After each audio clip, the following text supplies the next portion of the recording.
The following video is rated MA/LV, NOP, QRS, TUV. It contains violence and extreme language. Not really. But go ahead and watch it anyway. You might actually learn something. About Face, Episode 3, Photoshop Toolbox Boot Camp, Part 1. Hooah! Whoa! Hey, what the heck? I did not sign up for this, man. I am out of here. Attention! Listen up, you maggot. At ease, Sergeant Jonah. Sir, yes, sir! Excellent, boy. Looks like we got a new recruit eager to learn Photoshop. If you are going to learn from me, you will give me 1,000% of your attention. Yeah, 1,000%! So sit up Pay attention, you loser! and shut your mouth. It's time to learn! Welcome to the first day of your Photoshop Toolbox Boot Camp. My name is Commander Sensei, and you will do what I say. Sit up, pay attention, and shut your mouth and learn. My assistant, Sergeant Jonah, will sound off with the first tool in the Photoshop Toolbox. The Rectangle Marquee tool! That would be correct. That is the Marquee tool. M for Marquee. It is used to make rectangular marquees, numbnuts. What else did you think it was for? The Elliptical Marquee! Yes, indeed. If you hit Shift and the letter M, you can also access the other Marquee tool, the Elliptical Marquee. And as the name suggests, it will make elliptical selections. Click outside to deselect and we will move on. The Single Row Marquee! And the Single Column Marquee tool! Yes, sir, Sergeant Jonah. In my humble opinion, these two marquee tools are about as useless as a graphic artist who doesn't know his Photoshop toolbox. A simple click will select one row of pixels, or if you go to the single column marquee, a single click will select a single column of pixels. Why the hell would you need that? I don't need it, and for God's sake, I can't turn it off. So let's go back to the rectangle marquee, click outside, and move on. The Move tool! Yes, indeed you do, Sergeant Jonah. The next tool is the Move tool. However, it will not work on a default background layer. So I will double click, call this layer Jonah, and click OK. Now it is an editable layer, and with the Move tool, I can move objects. It does exactly what it is called. It moves things, numbskull. Let's move on.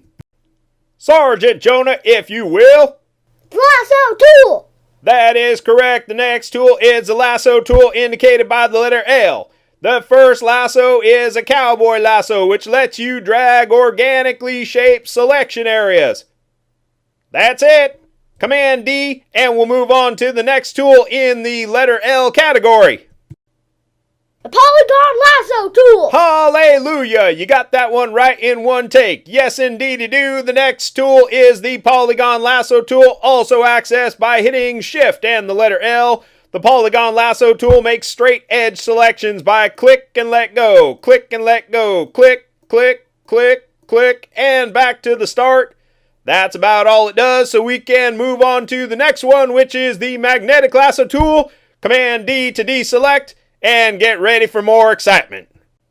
The Magnetic Lasso tool, sir! You are quite correct again, Sergeant Jonah. The final lasso tool is the Magnetic Lasso tool, also indicated by Shift and the letter L. It requires an image of this magnitude where a foreground subject has great contrast against the background. A simple click on the edge and you let go. And you guide the Magnetic Lasso tool and it will trace your figure accordingly. I will go around the edges, but I am not going to select this entire cutie pie because now you know what it does. I'm going to click and click and click and come back to the beginning. And now you know how the Magnetic Lasso tool works. Command D to deselect and we will forge ahead. The Quick Selection tool! You are amazing, Sergeant Jonah. Indeed, W for the Quick Selection tool. That is the Continuous Tone Nature Selection tool. If you simply click and drag, you can continuously select multiple colors like I have done right here. If I were to switch to the move tool, I could pop his little head off, although that is quite disgusting. So let's go back to edit and step backward, Command D, and we will forge ahead to the other selection tool in just a minute. The magic wand tool is next. That is correct. Shift and W will select the Magic Wand tool, the next tool on our selection tools in the Photoshop Toolbox. This is not good for a continuous tone nature photograph like this because the Magic Wand tool is set up to select flat areas of color. If I click on the eyeball, that's about all I'm going to get. Click on the mouth. What the? Okay, well, that got a little more than I was expecting. But you know what it does. It is quite limited in nature, and I'm freaking myself out. So let's move on.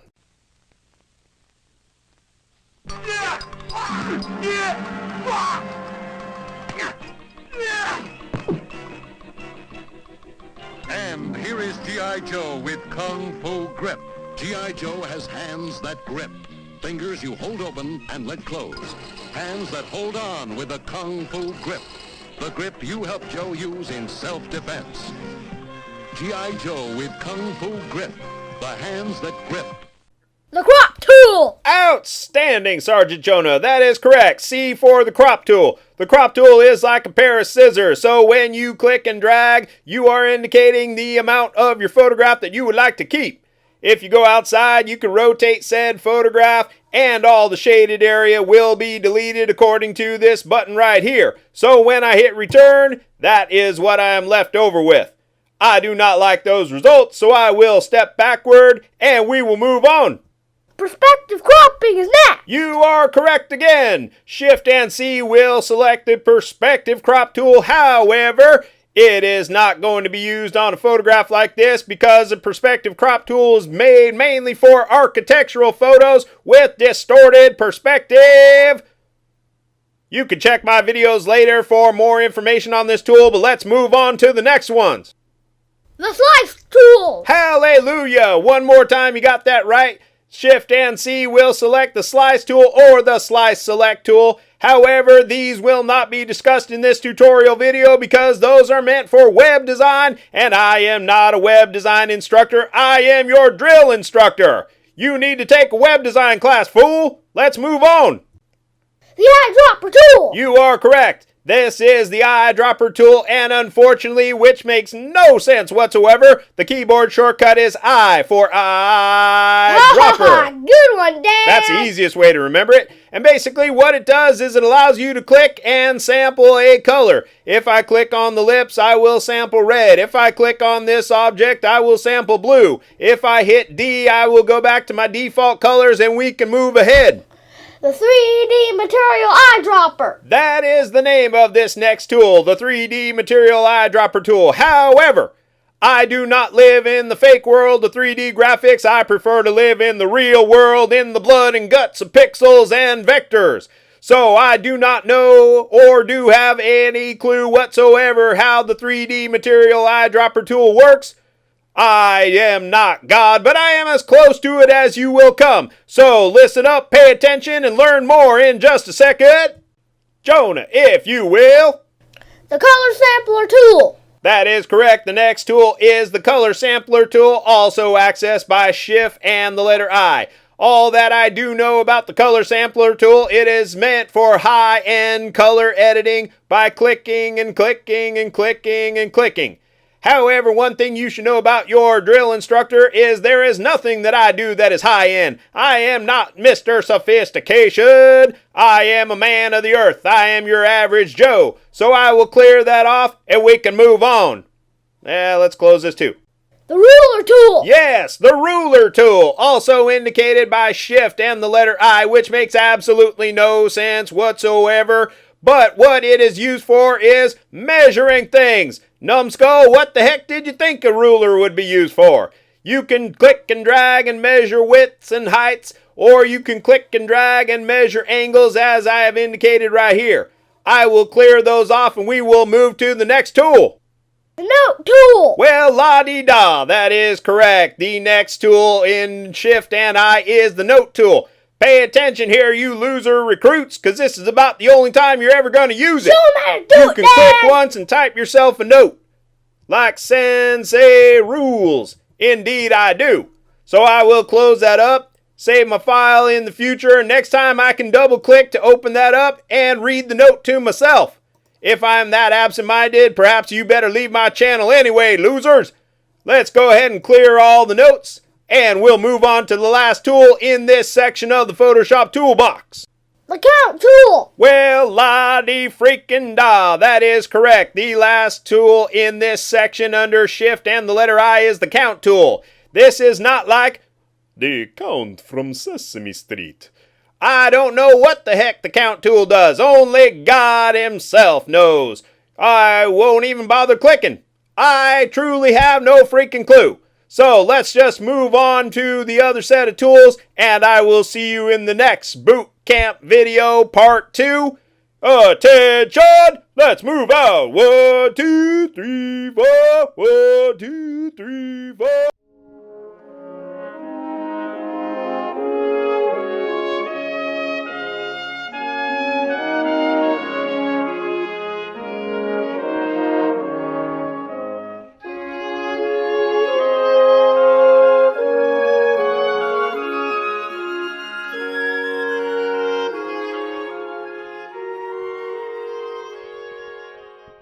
Remember to click the like button and subscribe below, you maggot. That's all, folks.